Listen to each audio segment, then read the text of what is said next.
What was your approach to tailoring a PhD program at UNC Chapel Hill that focused on what you want to get out of a career in environmental management? There was this guy that spoke at my master's degree graduation named Amory Lovins, who's kind of this green energy guru guy.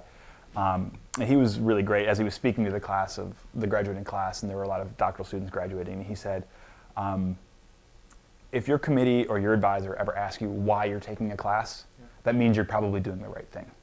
Because there's going to be things outside of your field that really inform what you're trying to learn in ways that you will never learn if you just kind of stay within the narrow boundaries of a discipline.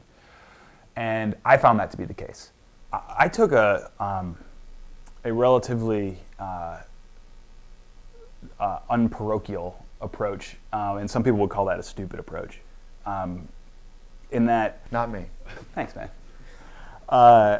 In that, you know, when you go into a doctoral program, particularly one that's interdisciplinary, like public policy really isn't a traditional discipline. You know, it's kind of a hybrid between economics and political science.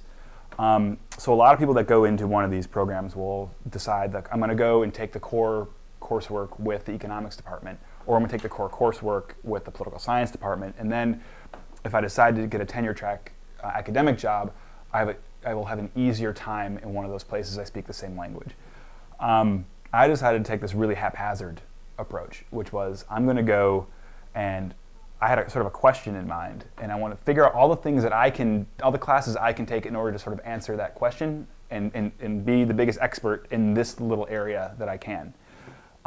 So instead of going and taking everything in political science or economics, I did the coursework that I had to in those places, but then I went down to the business school and took classes in strategy. I went to the planning school and took some things in economic development. I went over to sociology over at Duke, and I did some stuff in economic sociology, and just sort of tried to piece together all of these different things that were going to help me better understand the problem as I saw it. Yep. But that's kind of hazardous then, because if you want to go and be a tenure track professor, people say, what are you? I mean, there's that question. Academic departments are still very structured, where you're an economist, you're a political scientist, you're a sociologist, and you could be a sociologist that thinks about the world in terms of rational choice economics. You can be an economist that sort of understands some of the planning theory or business strategy.